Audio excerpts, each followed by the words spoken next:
কে নিজের সেরা সময়ে বিদায় নিল? টনি ক্রুজ, আতোয়া গ্রিজমান, অ্যাঙ্গেল ডি মারিয়া।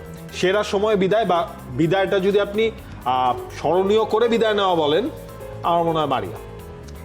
দেখেন বিদায়টা ক্যারিয়ারের পারফরমেন্সে যদি সেরা সময় বলেন, এদের ভেতরে টনি ক্রুজ তো পুরো ফুটবল থেকে বিদায় নিয়েছেন। নিয়েছেন। এখন সেটা হিসাব করলে সে তো চ্যাম্পিয়ন্স লিগ জিতে বিদায় নিলেন, সেটাকে আপনার ধরতে হবে না?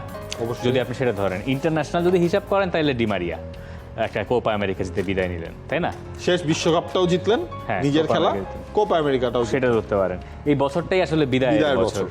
থমাস মুলার, ম্যানুয়েল নয়ার এবং এই তিনজন একদম দেখেন একটা টোটাল ব্যাচ ধরে চলে যাচ্ছে চোখের সামনে। মানে এদের খেলা অবিশ্বাস্য। ধরেন আমাদের চাইল্ডহুড তো এদের খেলা।